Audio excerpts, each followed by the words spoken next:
My entire nervous system went into a massive state of fight or flight. It took over my body. I couldn't breathe my way out of it. It was like a systemic overhaul. I imagine it feels very similar to a panic attack. The doctor kindly told me I'm just a tired mom of 3 and I should just go home and rest. I said, I'm not leaving your office unless you will write in the chart that you refuse to test my blood. I needed to stand up for myself. I needed someone else to know that something was wrong. So we got my blood drawn. I had Lyme disease. And then we later found out that there was massive mold on our sailboat. Mold toxicity, mycotoxins, and metals are becoming increasingly more prevalent. So I picture any other woman who went in there that maybe doesn't know her body or doesn't know what labs to ask for, probably would have gotten sent home. And what would have happened?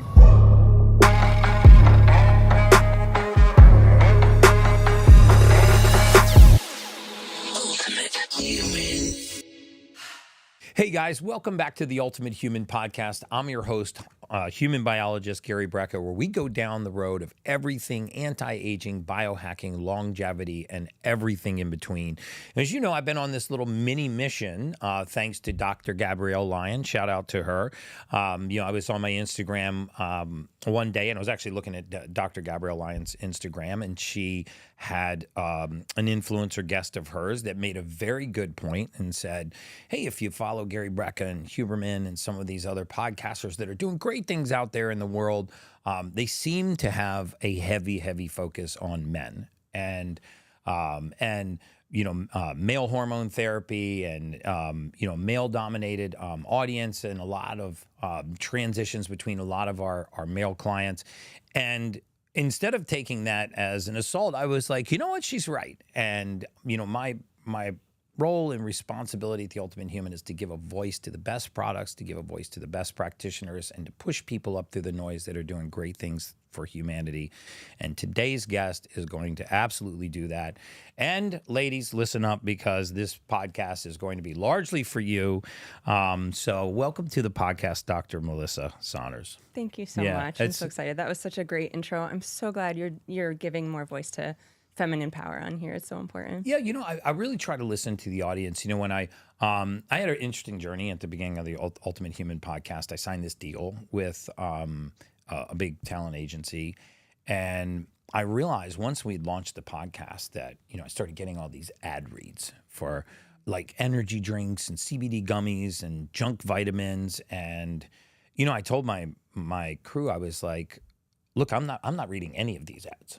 I don't care if I'm under contract or if they've paid for the platform space. This is not in service to my mission, and part of my objective is to give a voice to the best products. You'll find if you listen to the podcast, I'll shout out competitors all the time. I don't consider them competitors. I consider us having the same mission. And it really dawned on me that I had not just a male-dominated audience, but I had male-dominated guests on the podcast. I had a male-dominated transitions. Most of the life-changing. Dana White. Stephen A. Smith. All of these guys. And we looked at our stats, and I have a large female audience, and so we got to give the ladies some love. Yeah, for sure. And I love what you're doing. You're coming from a place of integrity too. Thank you. Just in talking about your ads, and in the age of information, there's so much free information out there that we have to. When we have these platforms where people are relying on us for great free information, we've got to come from a place of integrity and stay in our mission-based hearts. I think that's so key. I love that you're doing that. Thank you. It was, we had a little bit of a legal kerfuffle, and I hired a great chief of staff. It's a woman, Kemi Fisher, and she went in and negotiated us to buy the entire platform back. Wow. And now our mission internally is that we will not do an ad read for a product or service that I either don't use every day in my daily life or I don't have firsthand knowledge of. And you've kind of seen around the place. It's like there's a graveyard of products tucked in the back right corner, and then there's the ones that I really want to give a voice to. And you're one of those practitioners that I want to give a voice to. And I have this philosophy, and it's a big theme that runs through the Ultimate Human, that the people that are in the greatest service to humanity and are those people that solved an issue. They went through a real struggle, and their purpose came from their pain. So talk a little bit about your journey. Yeah, thank you. My story is really powerful because It's really a universal story for every woman out there, and probably for a lot of the men too. You can let me know. Yeah. But my story is something that happened because I stopped taking care of myself. And as women, I know that's such a relatable thing. It's like we put everybody and everything ahead of ourselves on our to-do list, and guys really do this too, you know? Yeah. In the mortality space, we called this caregiver syndrome. It was actually a real syndrome, right? I mean, we know that when one spouse passes, especially after a really prolonged marriage, the next one is quickly to follow. But in smaller ways, we would factor in this comorbidity that we called caregiver syndrome. So I didn't mean to cut you off, but oh, no, that's okay. That's okay. And you know, I got really sick, and I'm really excited to share the details of that because it's really powerful. And you know, a lot of women might hear my story and like dismiss it because they didn't get as sick as I got, or maybe they didn't get as tired or worn down as I got. But I will tell you that the choices that we make on a daily basis are either leading us towards sickness or health. You know, I mean, you talk about this all the time. And especially as women, natural caregivers, if we're not careful, maybe you won't find yourself as sick as I got, but you're probably headed pretty close to that, right? And so in my story, what I had to do was create a strategy to make self-care easy. And I know we're going to get into that. But basically, you know, I'm a mom of 3. My husband, how old? Who's here. Yep, So husband's in the background here. yeah. Right now they're 13, 11, and 7. We have 2 boys and a little girl. 13, 11, 7. Okay. Yeah, you've got a good spread too. Yeah, I've got them to meet some 25, of your- 23, and 19. Yeah. So you'll be So there you're soon. Little, I feel like we're in soon. that golden age right Yeah. now where like they still love us. They want to be with Oh, us. mine still love me too. I'll tell you, it just gets better and better and better. That's how I feel. I mean, I love talk when about it all people the say time. that. Like, Yeah. my kids are my best friends. They're my ride or die. They work with me full time. They're in school full time. You know, they really just caught the bug, and it's the greatest blessing in life. I really, I love that. I believe mean, that. our kids watch, they are involved in all of our business conversations. It's like we want them, they're a family, right? Yeah. And I love to hear you say that because so many times as a mom, I've heard, enjoy it because this is going to pass. And it's like, it feels like you're trying to hold sand in your hand, right? Like I am enjoying it. And sometimes it's hard and it's not always enjoyable. right. And then the mom guilt comes in. Well, you know, I actually was listening to Peter Attia on a podcast. I think it was a humor podcast that he was on. And he was talking about a statistic, which really just was eye-popping to me. And he said, you get 19 years as a parent with your children. The first 18 are when they live with you, when they're with you full time. The last year is spread over the entirety of the rest of their life. Oh, wow. And I was like, how sad is that? And if I'm bastardizing that comment, I apologize. I should have probably gone back and made sure it was accurate. But it was something along those lines that the last year was literally spread out, you know, amongst the balance of your life. I know, Now you're gonna right? make me You're cry. like, you want to get them in here? Welcome to the set, all of your kids. But Anyway, so when our kids were little a few years ago, we had a 6-year-old, a 4-year-old. The boys were 6 and 4. They're pretty close in age. They're like 20 months apart. And our baby girl was a year old. And we have a sailboat, or we had a sailboat when we lived in New Jersey. I love seeing the sailboats out here. right on. And we spent a lot of weekends on the water as a family, kind of like getting away from work and the office and just being together. And we were on the sailboat. We spent the night on there. Our oldest son had a friend sleeping over. So we had 4 kids, 6 and under, with us in the middle of the water on a sailboat. And we're like getting ready. I'm tucking them all in. And all of a sudden, I basically, my entire nervous system went into a massive state of fight or flight, like took over my body. I couldn't like breathe my way out of it. Like a panic attack. Like a panic Making attack. it sick. I would imagine it was like a systemic overhaul. I imagine it feels very similar to a panic attack, which I had never had. I tried to have a glass of wine, which would normally calm, I would think, and it did the opposite. So, of course, being like a good woman that we put on ourselves to be that way, I didn't say a word to my husband, and I stayed up all night trying to figure out what the hell was going on with my body.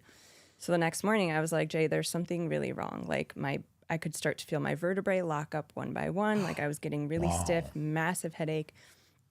I was like, something's not right. I don't feel good. He's like, how about you go home and rest? So you take the 4 kids home and rest. Dude, I love men. Male power right there. I'm going to meet my dad for a fishing trip. I was like, where can I get a big enough coffee that I can make this 45-minute drive home? He had no idea because I minimized it, right? Okay. We're so good at doing that. There's 100,000 women looking for your husband right now. Yeah. He With is pitchforks. the best support. He had no idea because I was like, something's not right. Instead of something is massively wrong, I need you to drive me home right now. And we do that as women, right? Right. So fast forward, we're back to the work week. Things are getting progressively worse. Our clinic, we have a beautiful integrated wellness center in New Jersey. We had built it 15 years prior. It's 2 miles from our home. I spent nearly every day there. I was driving to the clinic and literally had to pull over. I was lost. Thank God I could remember the address. I literally had to plug the address into my map to find my way to a place I had been every day for 15 years. Wow. So I knew. I was like, something is very wrong here. I went to urgent care. Our phlebotomist wasn't in that day, so I got my labs. Well, I went to get my labs drawn. The doctor kindly told me I'm just a tired mom of 3 and I should just go home and rest. All in your head. Yeah. And like, there's no way you're going home to rest as a mom of 3. Yeah. So luckily, being a practitioner, I'm a chiropractor, but at least I know the insides that I said, I'm not leaving your office unless you will write in the chart that you refuse to test my blood. Like, I needed to stand up for myself. I needed someone else to know that something was wrong. Right. So we got my blood drawn. I had Lyme disease. And then we later found out that there was massive mold on our sailboat. So that is what kicked me over. That was like that final straw for me. We see a lot of mold and mycotoxin. I heard on a previous podcast guest of mine, a practitioner out of Tampa, told me that the mold capital of the world, if not of the United States, and I don't know if there's data to support this, is Miami and Malibu, California. And I'm like, well, crap, I live in Miami. But, we see so many new patients a month in our clinic, but mold toxicity, mycotoxins, and metals are becoming increasingly more prevalent.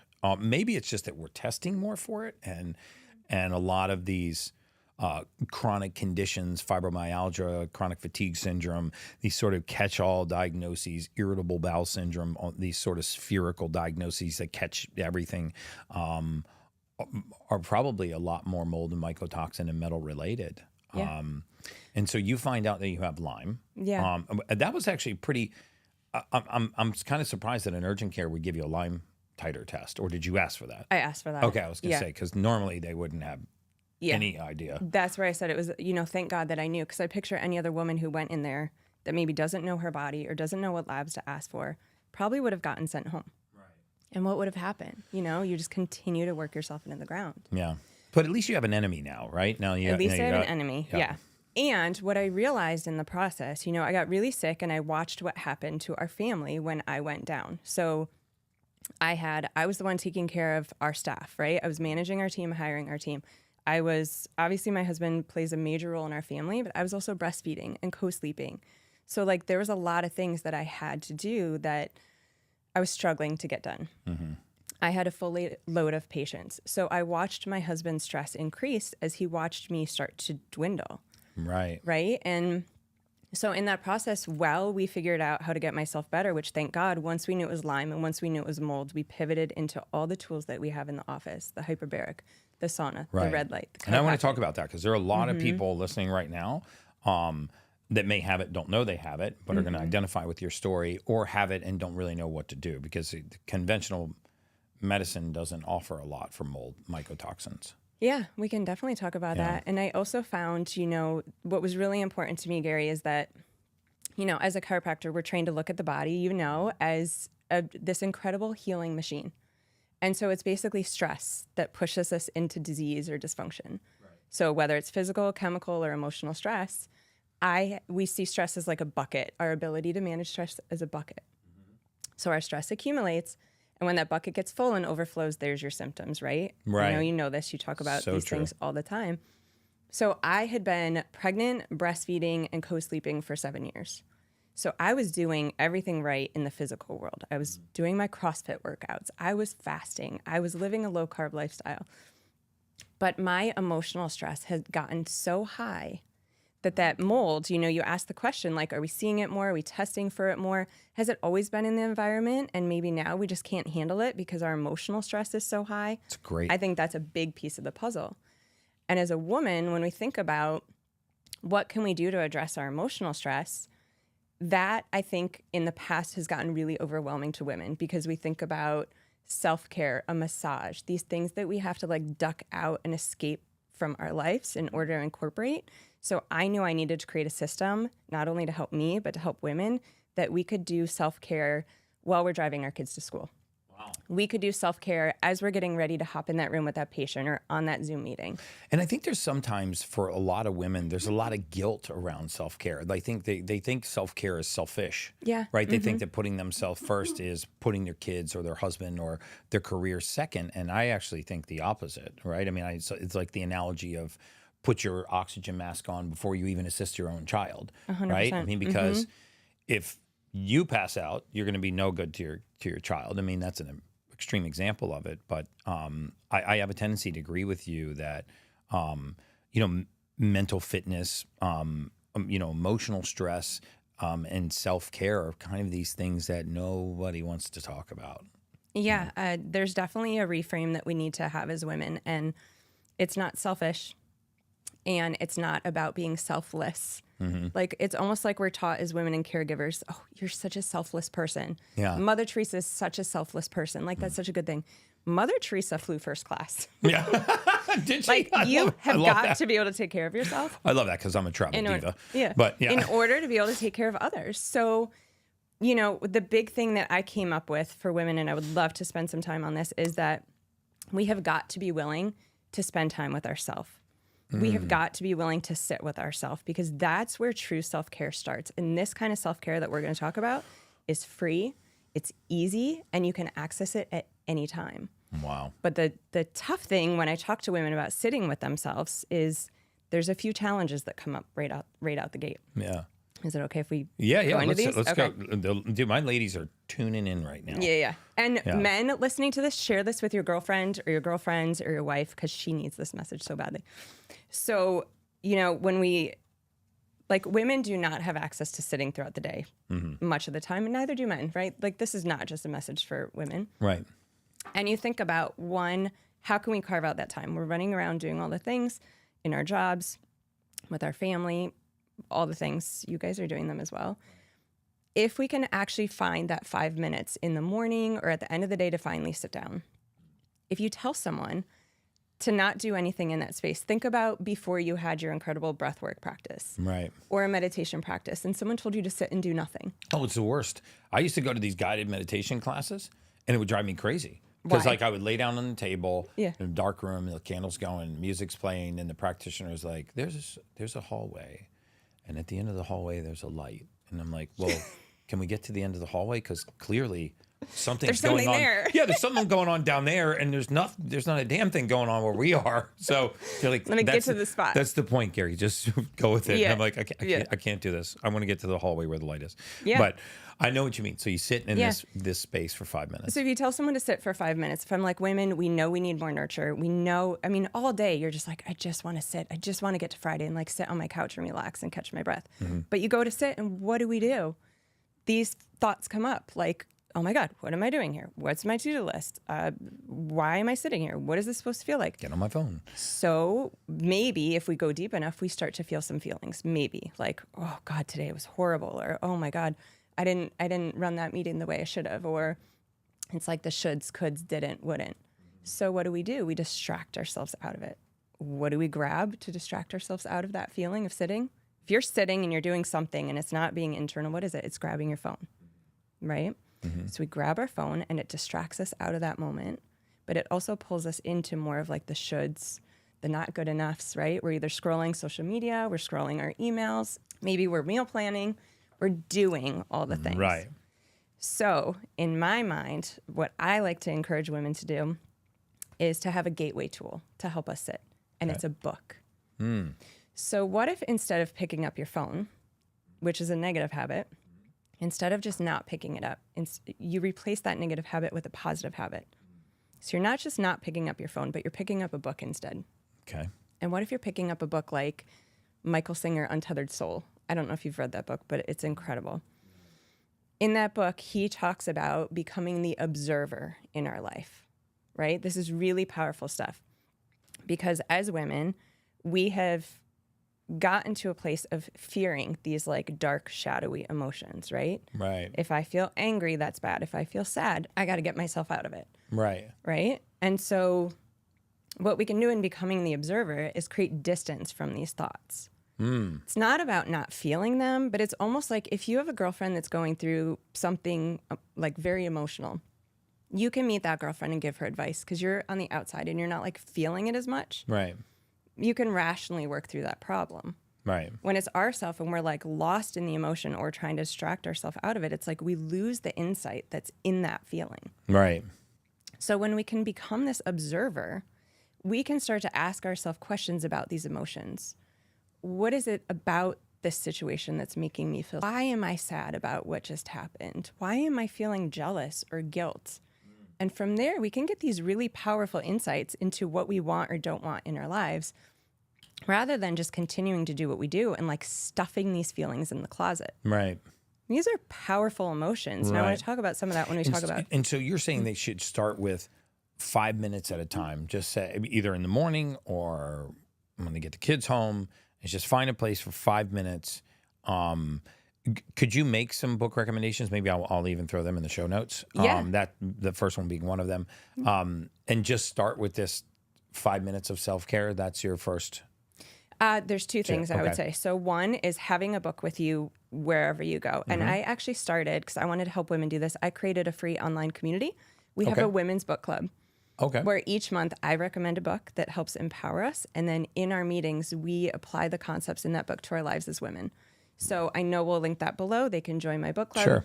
That'd be great. They can even just look at my recommended book list. But yes, have a book. Okay. I even brought my book in my bag here. Perfect. Because you never know when you'll have that 5 minutes. Like if I get to school pickup 5 minutes early, I can either grab my phone or I can grab a book. Right? So it's making that choice. It's like when people are making lifestyle and diet changes, health coaches will say the battle isn't won or lost at the mealtime. It's won or lost at the grocery store. Right. Right? So true. So for women, in creating this 5 minutes, everyone can carve out 5 minutes a day to nurture. The battle is won or lost when you put down your phone and you pick up a book.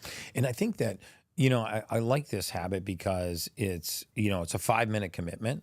And I think what ends up happening is you start to derive so much insight and joy from that it becomes a 15-minute habit, it becomes a 30-minute habit, and the phone fades and self-care starts to take the stage. Yeah, right? Absolutely. Because, we're dopamine addicted. And so we easily get dopamine hits from our phone, but it doesn't feel good after. Right. Right? So when we can just put that down, grab the book, win the battle right there, you're going to get so many feel-good chemicals. And then to your point, you're going to anchor into that feeling next time you get to make a decision. And so, instead of wasting time or diverting attention to a fiction novel, which is just sort of just filling the space, you're saying fill the space with something that's going to bring you some meaning. That's going to help you tune in. Yep. So like Untethered Soul by Michael Singer is a book that we read in our book club.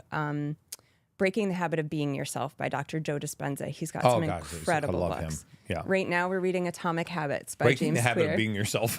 That's a great title. Right? Yeah, but I'm a big fan of Joe Dispenza. Yeah. And what was the last one that you said? We're doing Atomic Habits right now by James Clear. So, talking about a 5-minute habit switch. So another thing I'm doing is I'm taking women through a 31-day challenge. Give me 20 minutes with you in the morning, or if you want, start with 10. And each day they're getting an email that here's why we do this, right? Here's what it's going to do to your nervous system, and this is how it's going to translate into your life today. Yeah, I love that. There's an inspirational quote, and then there's a journal prompt. Okay. So I have them wake up, set a timer, 5 minutes, 10 minutes, you choose, and just sit. And just sit and let the stuff come. And it's going to be uncomfortable, but we're doing it together, and it's okay. And then you word dump, you write all the things. And this may be beautiful poetry, or it's most likely going to be like a word vomit. It doesn't have to be anything for anyone but you, because in this is where we start to get some clarity. So sit for 5 minutes, be with your own thoughts, write down what's coming to you. Either maybe it's, like you said, it's poetry. Maybe it's just this word vomit. But your suggestion is that people start with women start with 5 minutes, pick up this book, and now let's say that they begin to incorporate this habit, and at some point, I do want to get back to how you addressed your Lyme and mold. They incorporate this habit. What's the next phase of this journey? Yeah, so I would love to talk about, there's 5 phases to this self-synchronization process that I teach. And to me, this is a really important part of the puzzle. So we're going to talk about like the biohacks that I use to get myself better, which is really, really important, because I wouldn't have even had the mental capacity to step into these tools. Right? It's like I needed to get in my chamber. I needed to decrease inflammation in my brain. I needed to run some labs. I needed to take some supplements. I couldn't even think straight. Wow. Then I could pivot into these self-care tools. Right. But I know for me and a lot of women that had I been incorporating these from day one, I probably wouldn't have gotten as sick as I got. Right. So this isn't like an either or conversation. This is a both and. I think, I love the point that you're making there, and I really want to highlight it for the listeners, because you're right about the bucket filling up, and we understand things like sleep, and poor diet and things like this, but we don't really realize the impact of these micro stresses that eventually fill this bucket up. And essentially what they're doing is, when you're in a stress state, when you spend a lot of time in a sympathetic state, is it has a negative effect on the immune system. So when you run the immune system down, other pathogens that it may have been able to ward off, it's now allowing to slip through and to grow, which, to your point, is very likely what happened in your situation. You're physically stressing your body at CrossFit. You're emotionally stressing your body because you've got all of these patients that are relying on you for their journey. Then you're spiritually stressing your body because you have commitment to your husband. You got a commitment to your kids. You have all these people that are in the front seat that you're really trying to help propel. And it's no one thing. And I think sometimes when people take a step back and they look at their life, they're like, well, I actually have a good relationship with my spouse. I really love my kids, and I exercise and I eat well, but not really looking at, well, what are you doing for yourself? Yeah, right? yeah, absolutely. I mean, you think about it, I think everybody is really busy. Everybody has a lot going on. And when you add kids to that puzzle, as beautiful, like I'm a person that was born wanting to be a mom. Like I am so in love, obviously, and obsessed with my children. And even just a morning like this morning, like you can very easily get pulled into a state of fight or flight. Like it is very tricky to get into a flow state. Right. So we're getting them ready for school. We're getting ready to come here for the podcast. Yeah. It's like, I've heard you talk about on one of your podcasts, ADD is like having multiple tabs open. Yeah. So as Attention a mother, overload disorder, as a mother or as a busy woman juggling a lot of things, whether you have children or not, you have to have multiple tabs open. Right. I'm going from the kitchen to my bedroom to grab something that I need for getting out the door. And there's 5 things that happen on the way, right? So your immune system is constantly bombarded because you're constantly in the state of fight or flight, to your point. And so if we're not taking those daily dips, then that can accumulate. And I think something that's really important to mention here is that, we can't live in a bubble, right? So whether it's mold or toxins in the environment or air fresheners and fragrances. Fragrances. I can't even say the word because we avoid them at all costs. Febreze fragrances. The pine sol things that hang in the Ubers. Yeah, the worst.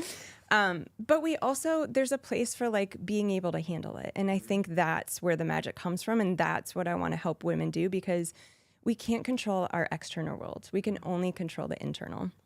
So I want to get back to these 5 steps. So 5 minutes with a book, journaling, and let's move through these other 5 phases, because you coined a term in your bio. I forget what it was. It wasn't biohacking, self-synchronization. Self-synchronization. Yeah. So self-hacking, self-synchronization. I like the sound of that word. So it starts with the baby steps of 5 minutes to yourself and choosing a book that's going to empower you, not just distract you, and some journaling. And then where do they progress from there? So that would be what I call the self-sync step. So first we sit with the self, right? So the book is the tool for that. Then it's the shadow sync. So the shadow is the word that I like to use for what we as women might call negative emotions, or bad feelings. And we have become like dangerously good at avoiding these feelings. Anger, shame, guilt, sadness, jealousy. And there is so much magic in these feelings. So the second step, the shadow sink, is all about simply realizing the power of these and giving yourself permission to sit in them longer. What if instead of feeling angry and distracting ourselves out of it, like I used to do this all the time, I'd be mad and I'm like, oh my God, why am I mad? I got to go for a run and like flip this so I'm good for my day. Rather than realizing that in my anger lies my greatest power. I could go like crush leg day at anatomy. Those are my best workouts. Yeah. I got one across the street. Yeah. My workout buddies here in the background. So anger is power. What if sadness we saw as our creativity? Think about your favorite pieces of art that you've ever seen, or some of the songs that we all love, especially love songs. Right. Those come from sadness. Right. So the artist writing those had to feel that feeling. Like that is beautiful art. What if jealousy, this is a big one for us ladies, what if jealousy wasn't something that we shoved in and tucked away because it's such an ugly feeling, especially if we feel it about our girlfriends? Right. What if we saw jealousy as a roadmap for what we want in our lives? And what if we sat with it long enough to figure out what is it that she wants that I can have? Yeah. Like jealousy is simply desire without action. Wow. It's I want that, and I haven't yet been willing to take the steps to get it. So kind of reframing it. Yeah, reframing it. You know, I saw a Sadhguru the other day, a talk that he did, and this this mother, it was a very painful moment in her life, had lost her daughter, and she was just so overcome with sadness. And it had been years since her daughter passed away, and she said she woke with it every day. She went to bed with it every day. It was like a lead backpack that she wore, and she just couldn't get this heaviness and sadness. And what he did, it was really interesting. He reframed it by talking to her that if you want to honor her legacy, you don't want her legacy to remind you of sadness. You want her to remind you of joy. What is the best thing you could do for her in after her passing is you could celebrate the life and time that you had with her. And he just talked about reframing that emotional state to say, you know, you can sort of loud over the loss, or you can rejoice over the time that you had. And then every time something good happens in your life, you can think about your daughter and how she would have reacted in that moment, or that she's actually there with you. And you saw this like reframing of that emotional state. So is that what you're talking about, is like tapping into those emotions and kind of reframing it? Yeah, yeah, for sure. I mean, that's such a beautiful story, and reframing is so powerful. And, you know, that's a really good story to share, because reframing doesn't necessarily mean it's going to feel good. Like I went through some major sadness and grief last week, and it was ugly, right? But the difference in what happens now since I've reframed it is I feel it. I used to never let myself feel it, and I learn a lot from it. I learn a lot about, like, why is this coming up for me? What is this really about? Right. And then it's about doing the work, right? Because triggers on the outside that make us angry or make us sad or make us jealous, that's all about stuff that we've carried in here, right? It's very rarely about the actual moment. So when they're engaging in this practice, you know, starting with a book, they're journaling, and now they're looking at this shadowing, as you call it, when they're experiencing that emotional state, what are you suggesting they do with that state, with that emotion? Yeah, there's a lot there. I have people that I rely on for sure. Like that's when I tap into like a life coach. I call my girlfriends. Thank God I have some incredible girlfriends. Right. I also tap into something I call the connection code. This is on my site. We can link it as well. But there's 5 different things that I'll do. I'll either focus on doing something to get into my body and out of my head, right? So what are things that I can do or women can do to get into their body? We can put on music, we can dance, we can move, we can do yoga. That's one of them. I'll get into my heart. So what gets us into our heart? Sometimes great breath work. Like this morning you were doing your breath work. That'll get you in your heart. I'll get out into the world, right? Get me out of my home, get me off my computer, get me off digital, get me outside in the environment. Gosh, that's so powerful. Just that Yeah. It's the most overlooked thing, I think, in all Nature. psychiatric care. Nature. Just getting outside of nature. Yeah. I read this quote the other day. It was like, when we feel disconnected from nature, it's really we're disconnected from ourselves because we are nature. I love that. So true. The other one is maybe learn a new skill. Like there is so much power in like vitamin of information. And for me, that's skateboarding lately. Like I'm not good at skateboarding, but I love playing on a skateboard. Oh God, this sounds dangerous. That will get me out of my head. Like I have got to focus when I'm playing on the skateboard. And the last one is connection with the divine. So I'll basically be like, what is it that I need right now? And I'll tap into one of those or phone a friend. Okay. Yeah. And so now moving through these other 5 phases, we're at phase 3. Phase 3. This is a really, really important one. The other 2 are pretty quick, but phase 3 is cycle sync. So I've heard you talk a lot on your podcast about getting back to basics, right? So for women, it's living in accordance with our cycle. So our body has this incredible, magical... Yeah, my wife has an app. Oh, so she warns me when it's coming. Yeah. I'm like, well, so here's the thing. This is can we sync that to my phone? So I know. So I know when we're approaching the red zone. This is really good information for you because you're going to be able to help support her. So the men that are listening to this, take your notes, write this down. This is huge.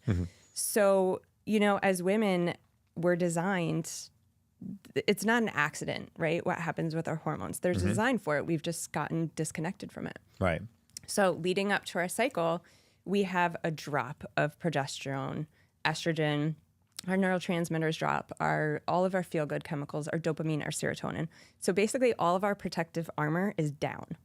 So first of all, when you're with your wife, just think of that, right? Like she is emotionally naked and vulnerable leading up to her period.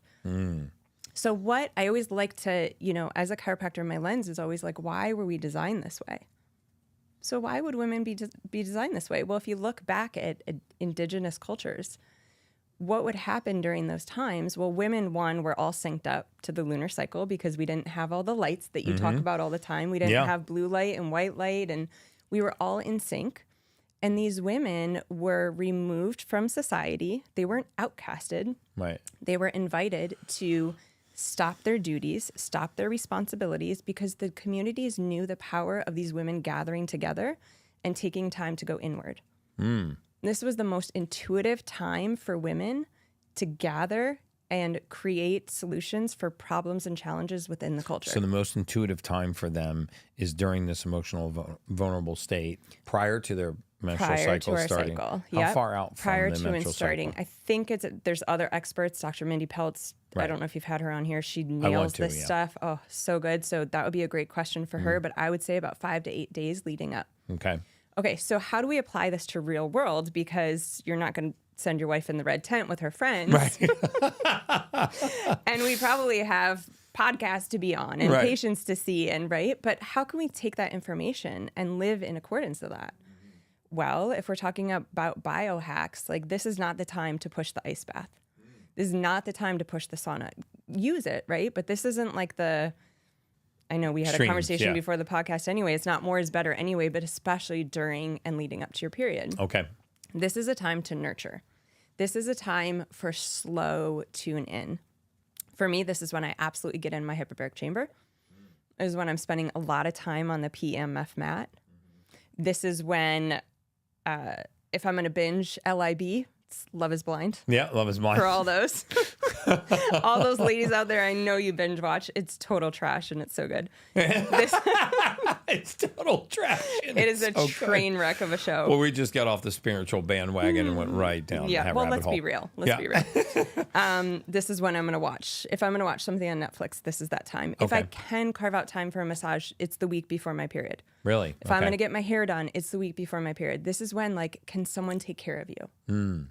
Can we carve out the space? And the last thing on that is, even just a reframe. This is not a time for outward energy. This is a time for inward. So if you've got a big day, a big job, like my hairdresser once, she was like, I'm sorry, I'm not feeling super chatty. I'm leading up to my period. All she had, I was like, of course, please. I was not expecting that of you. Right. We can reframe, I don't need to talk a lot. Today can be a day where I listen. Right. Today can be a day where I'm present. Just setting your intention and giving yourself permission to tune into that. Right. The last two, real quick. Okay. Spirited sync. This one's really, really fun. Spirited sync. Spirited sync. So this is getting back to your spirit. This is getting back to what did you like to do as a child? the key to all these is when we have this information, again, these aren't like appointments that we have to take. This is like a reframe and things that we can tap into almost at any time throughout our day. So what did you like to do as a kid? I like to get on my bike. I like to spend time outside. Yeah. My girlfriend loved to tap dance. So how can we incorporate that into our daily lives? She went on Amazon, got herself a pair of tap shoes, and in between her Zoom meetings, she taps for 2 minutes. That's so awesome. My wife's been really intentional about getting back into dance lately. She actually texted me this morning about how dancing. There was a study that came out on the impact of exercise being actually better than SSRIs.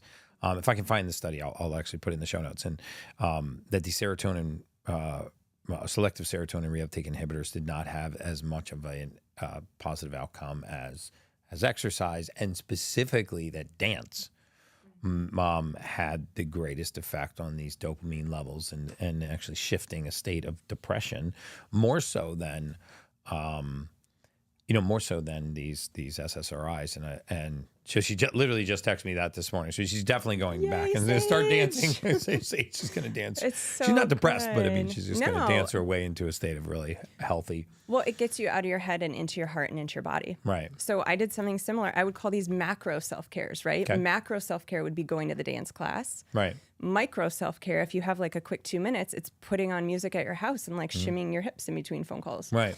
So I was a gymnast growing up, and I loved gymnastics. And when I was 11 years old, I made team, and I was really shy, and so I quit. I quit before competition. And when I started asking myself, what did I like to do as a kid, that was like the deep, deep one that I was like, God, I love gymnastics, but I could never get back. I had a screw it moment, and last year I was like, why can't I get back? So I called our kids' gymnasium. Your wife's a daredevil over here, like skateboarding, gymnastics. It's all about getting in flow. Yeah. So I called our kids' gymnastics studio, and I asked if they would coach me, and they said, come tomorrow. So at the age of 41, I started taking classes. And a few months after classes, our kids had a gymnastics competition, and the coach asked me if I would compete. No way. I competed. Did your kids give you the stink eye? In my children's gymnastics competition. You know what? They were a little embarrassed, but I watched these girls watch me. I watched these girls watch me at the age of 41 compete in a gymnastics competition. And all I could think of is I pray that when they're older, they see this and they remember. You know, and like I've seen them out in the community, and they're like, you're that girl that competed in our competition. Yeah. So the Spirit Sync is all about getting in flow, is really what it is. And we do that by participating in play. Wow. So there's not a lot of time in our day where we're completely present in the moment. So for women, it might be dance, it might be gymnastics, it might be movement. For guys, more of our adrenaline-seeking guys, like for my husband, he almost has to be like facing death to be present. Right. These 100-foot wave surfers, the reason that they love it is it puts them in the present moment. It puts them in flow. Right. You think about during your day, all the thoughts that you have. There's very few times where we're focused on one thing. So the gift of tuning into your spirit and spirit syncing is being present. Wow. That's where you get dopamine. So being present, finding something that, get back to your why and find something that really feeds you. So let's walk through the first 4 again before we get to number 5. Walk us through that again. So self-sync, that was sitting with the book as a tool. Book, start 5 minutes, journaling. Yeah, I've got that book club for anyone that wants a resource. I've got a 31-day challenge. I'll sit with you in the mornings. The next one is shadow sync. So understanding the power of our emotions, sitting with them, phoning a friend, maybe drawing, journaling, getting some of that energy out. The third one is cycle sync, living in accordance with our cycle as women. And just to summarize that, this is like going into your menstrual cycle, the time where you're not pushing yourself too intensely physically, you're not doing the extreme ice baths and saunas and some of the other things. You're sort of focusing on your nurturing yourself. Yeah. And there's pieces of that for every part of the cycle. I have that on my platform. I just figured we'll touch on it here. And I like the idea of like I said, my wife keeps hers on her phone. She has an app, but I like the idea of getting your spouse involved, getting the men involved, because sometimes we're looking from the outside and we don't identify with the fact that you can be 3 different women in the same month. Yeah. Right. And that could be a beautiful thing. You it know, could be an amazing it's a thing. beautiful thing. And I think in our society, especially as women, we've started to judge that. Yeah. So when our men know that how we feel and what we need leading up to our cycle, and that's why I think just communication, like I'm very straight up with Jay. I will tell him, this is how I feel and this is what I need from you. That's great. And I think men appreciate that kind of communication. We do. I mean, we also would like to know when the libido spikes. Like if we That could would be be specific ovulation. about that. That would be during good. ovulation. Okay, good. If we could make sure that we highlight that. It's usually, if you look at your wife, so just real quick, cycle syncing around ovulation, that's when we feel like peacock. Like when I'm That's in a awesome. social gathering, Yeah. I could be like ovulating, not ovulating, ovulating. Because the girl Really? that's ovulating is going to be walking in, talking all. Think about, again, why would we be designed that way? Because Right. that's when we're fertile. We're Right. meant to reproduce, right, from a biological standpoint. So when I love that, getting back in tune with that cycle and being, as a harmonious couple, sort of in sync with that. Yeah. Like together. that's when, like, can you make me coffee and bring it to me in bed? Like, can I just have a bit more time in the morning to nurture? Can you get the kids breakfast? Like that I think is such a beautiful way to be with our partners. Sure. Yeah. Amazing. And it takes tuning in and listening and knowing how you feel and what you need and then owning it enough to outwardly express it. And then number 4. Number 4 was spirit sync, Yeah. and then number 5 is simply slay go. sync. So we do all the syncs so we can slay our life. Slicing. And this love that. This basically gets us to a place of living the life of our dreams rather than living the life that we feel like we're supposed to. There's so many shoulds, especially as women, that we put on ourselves. Yeah. I feel bad. I like these words that we say all the time. Yeah. It's so amazing. We spend so much time down the deep rabbit hole of science and less down the deep rabbit hole of experience. And so I like that this is an experiential way to maybe take some of the toxic load off of us because, toxins aren't just environmental pollutants. I mean, toxins are our feelings, their emotional states, their burdens, their stresses. And, we can filter our environment we can filter our water, we can eat organic food, but if we're not actually taking care of the emotional, spiritual, and the side of us that actually that's in touch with ourselves, and feeling like it's okay to do that, we're leaving like a third of the bucket unaddressed. 100%. And so I love this journey. I want to circle back around to your journey with Lyme. And after you discovered it, I know you glossed over the fact that you have these modalities at your clinic and you started hyperbarics, but what kind of specifically did you do? Because now that I know I live in the mold capital of the world. Welcome. First of all, you'll find air filters in every single room in the house. Like I'm a psycho. I'm ozoning the place, Yeah. But, I think that there is a lot more chronic low-grade viral, mold and mycotoxin and heavy metal toxicity that is going completely undiagnosed and missed. And, and it doesn't show up in standard labs. Yeah. And it doesn't show up on the gene test that I do. And, very often, our clinical team will take someone who looks good on paper, their labs, is perfectly supplementing for their genetic deficiencies but anecdotally, they just do not feel good. They're heavy levels of brain fog, like you're saying, fatigue, loss of libido. They seem to can't get out of the rut. And so it could very well be, what you were facing. So what kind of steps did you take once you identified this enemy? Yeah, I mean, I was really fortunate, right? So I'm a chiropractor and I was literally working in a building that has all the tools that I required. So I'm very, very fortunate. And I know a lot of people don't have access to that as easy as I do. They can find access to it. They can find access. That's true, especially now. I mean, when we were first getting into this 15 years ago, and you were well before us, right? People didn't know about this stuff and you couldn't find it. Now it's everywhere.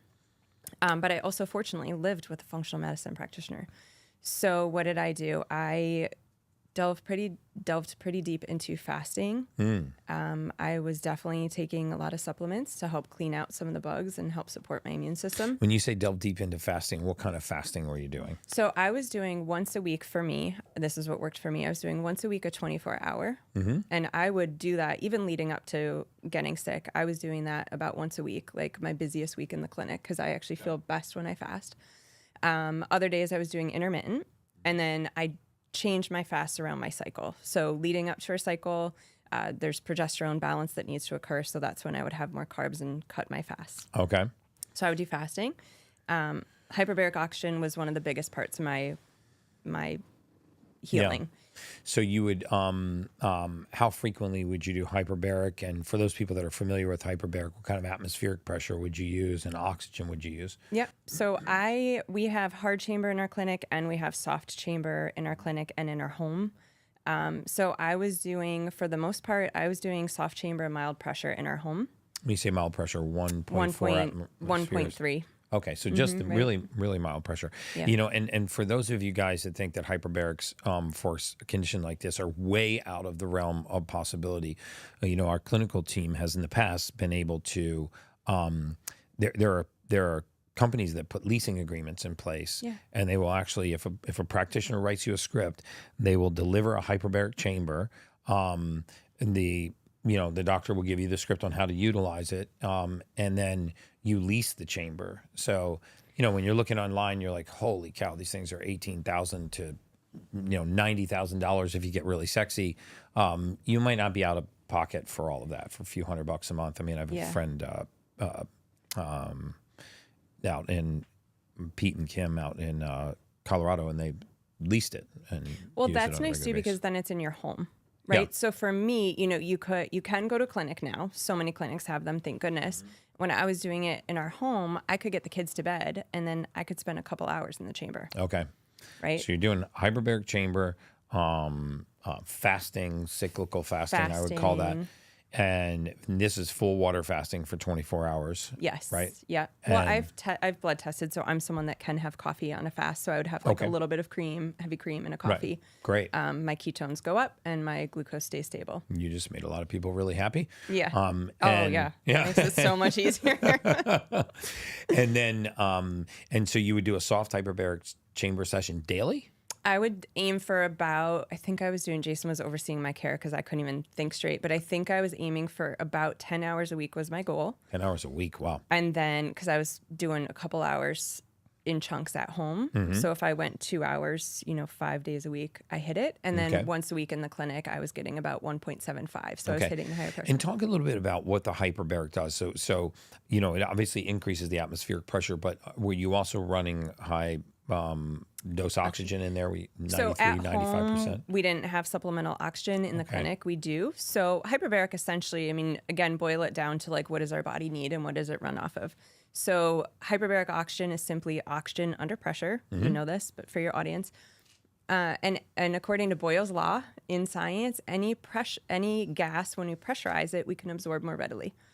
Oxygen is one of the number one fuels for the nervous system. So a lot of my symptoms and a lot of what I had going on was nervous system based. I had brain inflammation. I was totally inflamed all over my body. Wow. So going in the chamber for someone like me or someone that has those symptoms, it basically is one of the best anti-inflammatories out there. Yeah. So you were getting in the hyperbaric.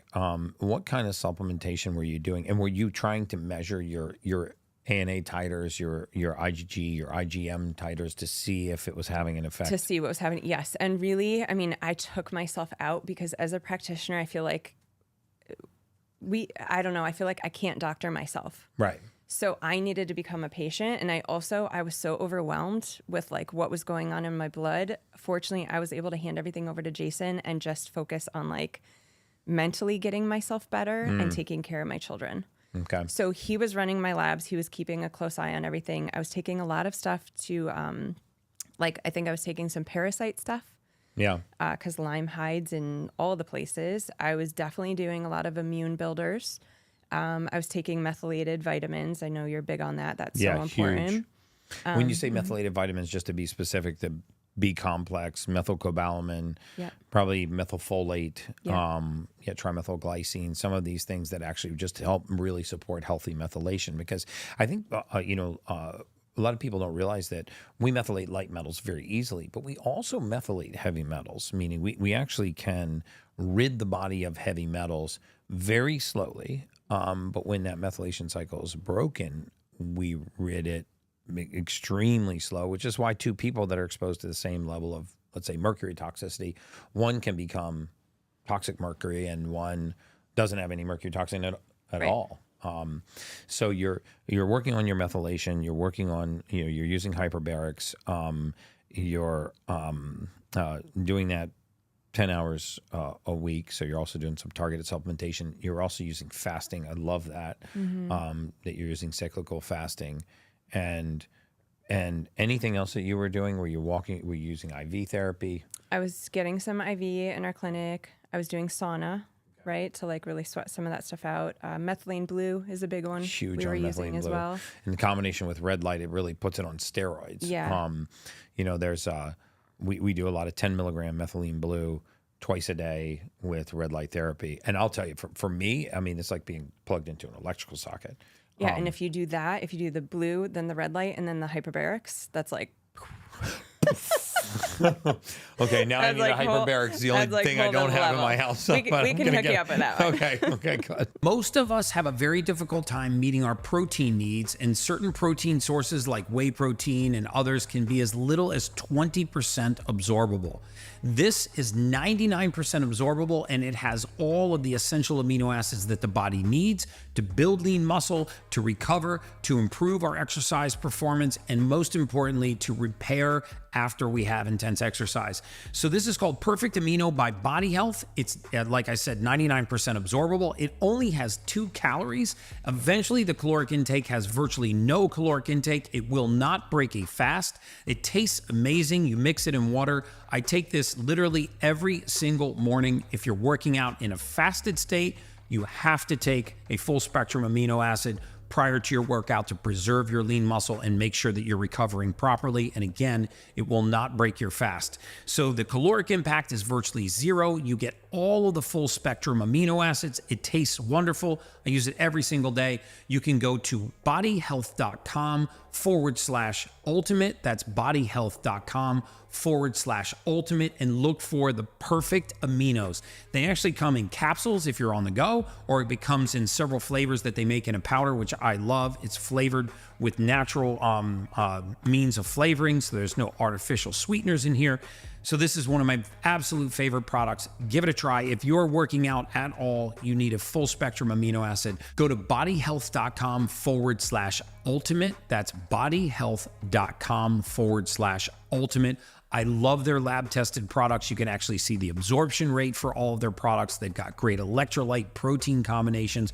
My favorite is the perfect aminos. bodyhealth.com/ultimate. And now back to the Ultimate Human Podcast.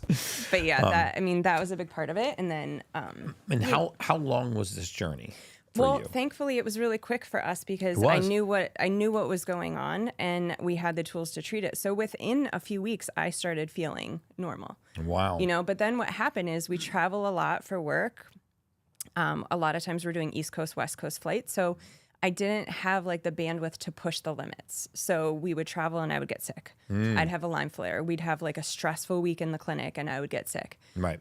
Now, a couple years later, like you would never know I have Lyme. I think there's some chronic Lyme in my blood, but I can push the limit. We travel. I'll take a red-eye plane, not healthy, not ideal, and land back on East Coast time and have a full day of work and land in with the kids. And I'm good, right? So I've gotten to a place where I can handle life. And I think that's really, whether we're talking about biohacking, biooptimization, it's really about changing our external and internal environment. And internal, I know we both feel is so key because if we're not working on that, none of this stuff in the outside matters. I agree with you. It's, I think it's a hard concept for a lot of people to realize that, of every DNA strand in your body, about 40% of our DNA is viral. Only 60% of our DNA is human DNA. Crazy? It's crazy. So you think about every time that ladder unzips and rezips, we're silencing all of those viruses. You know, and a lot of what we've seen, you know, our clinics were we were wellness clinics when COVID hit, and we were literally faced with shutting the doors because nobody was coming in for blood work. We would send people to LabCorp for blood work, and people associated LabCorp with COVID, and they thought, hey, these lobbies where people are going to get COVID tested is not where I'm going to go and get my wellness blood check. Yeah. So we went weeks without adding a new patient. We ended up pivoting the clinics to COVID testing clinics, and as such, our clinical team got very good at, you know, because we were testing so many thousands of people for COVID, we got really good early on at treating people for COVID and have since gotten really good at long COVID. And one of the things that we see is that, you know, these existing viruses that are part of our DNA, you know, mono comes back as Epstein-Barr. You didn't really catch Epstein-Barr; you've always had it. You know, chickenpox comes back as shingles. You didn't really catch shingles; you've kind of always had it. So, what causes these viral pathogens to really flare is just what you're talking about: the bucket getting overflowing, yeah. and being able to address physical, emotional, spiritual, and dietary, lifestyle, you know, exercise, sleep. You know, it's as you get deficient in one area, you better be focusing in these other areas. Yeah. And biohacking is only a portion of that, which I like. I love the fact that you're filling these in, because you could go years, decades, and the mono you had in 8th grade is Pops back in. yeah, and it's in remission, for lack of better words. You know, and you're just IgG positive. You have no IgM antibodies to it, and then all of a sudden you go through a really stressful period, and bang. And it's like the double stack, because it's probably going to come in a time in your life when you're stressed, spread thin, burn out, Yeah, it's the right? worst. Because that's what causes it, and now you're Kicks hit you when with you're that. down. Yeah, Right. yeah. So it's about doing the stuff that we can on the daily basis. You know, I love that you talk so much about getting back to basics and doing the inside work, because I feel like there's a few main reasons for that. But one is, you know, who cares if you're getting great sleep? Yeah. Who cares if you're getting in the cold plunge and making dopamine if you hate your life? Yeah. I mean, Like, who cares if you're miserable? Yeah. You know what's so funny is Malia read me that about in your bio this morning, down by the water, and I go, I love that. She says, who cares if you're biohacking if you hate your life? Yeah. I go, that's a really good point. We were both So laughing true. by the But I love that water this morning. I love that, you know, these tools are hitting the masses. Yeah, I and do you're too. a big part of that. Your conversations you. that you have in here are doing both. Yeah. And I love that, because I can't even tell you the friends that have called from Ohio, where I'm from, like my friends from high school that are watching what you're doing, and they're starting to ask questions. And, you know, your interview with Dana White, like how he's getting dopamine now from an ice plunge instead of whatever the other tools that people used to reach for. That is a huge step. No question. And then at the same time, I want to challenge people to take it that step further. Right. Because, you know, I know we play in some of the same circles, and there's these biohacking conferences popping up. You could go to one every weekend all over the country. Yeah, I just went to an amazing one, yeah. And you walk around these, and it's gadgets upon gadgets. Like, if I see another picture on social media of someone with like light helmets covering their face and something on their throat and like trackers up and down their arm, it's like, we're just missing this huge piece. Like, we're just replacing. I'm glad we are, because it's getting people from a place of drugs and medicine, getting to a place of like, okay, let's use ice, and let's use heat, and let's use methylene blue. And then all the stuff that you're doing in your life and talking about on here is also that next step of like, okay, breath work and meditation and all the things. I've got my dad and brother watching you. I'm like, You do? Oh, it's gonna awesome. help, because it's not just me saying it anymore. Hey, Dad. Hey, brother. Yeah. So let's just sort of wrap this all up for the audience. What would you say are your let's start with a morning routine, healthy morning routine. You know, mother of 3 like yourself, probably inherently has a little caregiver syndrome, right? 100%. Kids are first, husbands first, careers first. 100%.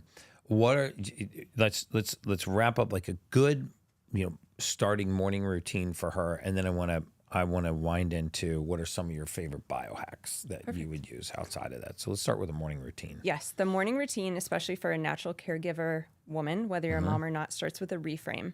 And I think one of the biggest take homes I want people to get out of this message is it's not selfish And we're no longer required to be selfless. This is about being self-with, right? With yourself. So as a mom of 3 children, I could easily assume that in the morning, if I am choosing to not help my children before myself, that I'm ignoring them or that they feel that I'm ignoring them. So I first needed to start with a really powerful reframe. I'm not ignoring my children. I'm not ignoring the emails. I'm not ignoring the phone calls. I'm not ignoring my obligations. I'm taking 5 minutes to be with myself because then I have a full cup to fill whoever else I'm taking care of. And especially for women with children, we're role modeling for them. Yes. Right? So They my learn morning, more through observation than they are 100%. through It's like, dictation. I can't hear what you're saying because I'm watching what you're doing. Or, your actions Right. speak so loud, I can't hear what you're saying. So my mornings, I do not go on digital. And I'm very protective of light sources. So I call it a magical morning.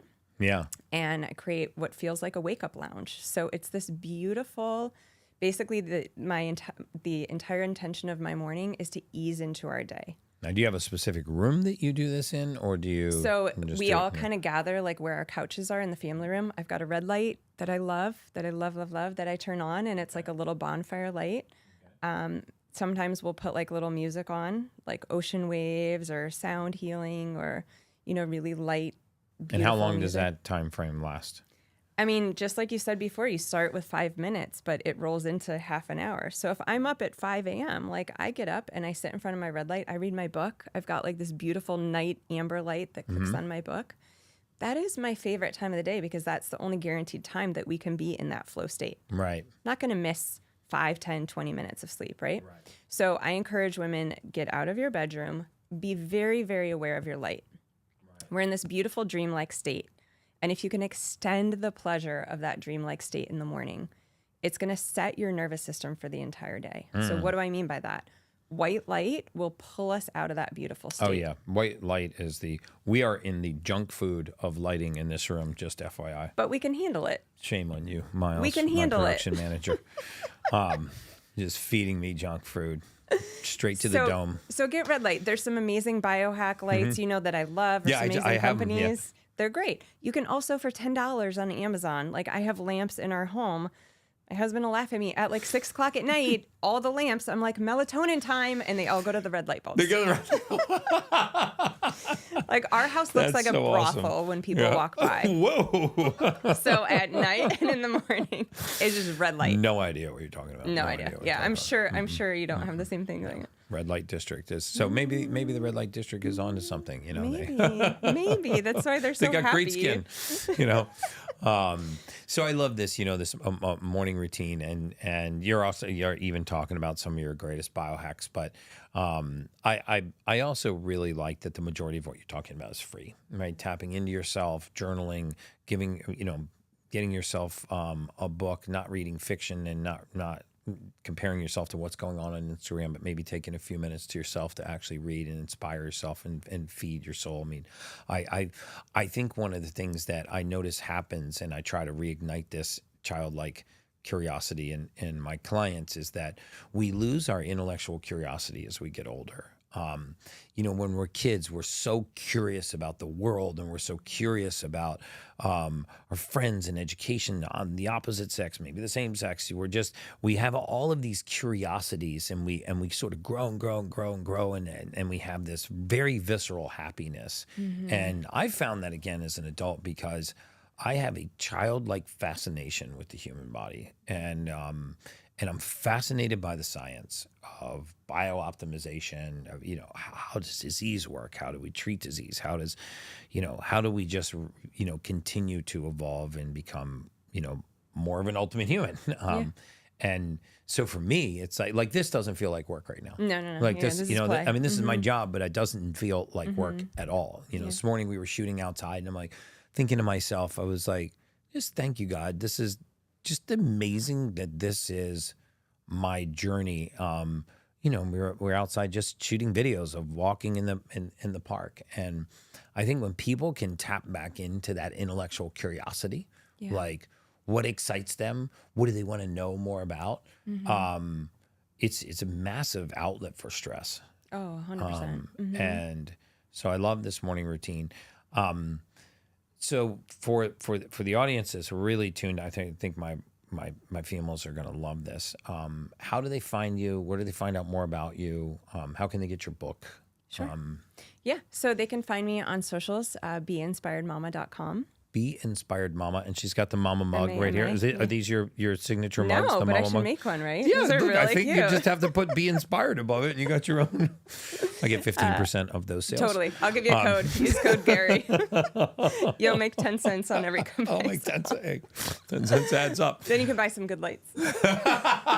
Oh, she got me. Yo, like what kind of biohackers bathes in this fluorescent lighting? Yeah. And then I'll share the link. I know we'll share the links to my incredible community, the book club. I call it the Best Friends Book Nook because you're literally creating a best friend within yourself. That's great. And in the women going along this path with you. So we'll link to that book club. Great. I've got the 31-day free journey that people can go through, the challenge to create a magical morning with me. That's free. We'll link that below too. And then I have the Be Inspired Mama podcast. Beautiful. Free fits everybody's budget. And I wind down every podcast the same way. It's the same question. If you've been watching my podcast, you've been able to cheat, so you might have prepared for this. But what does it mean to you to be the ultimate human? I love that question.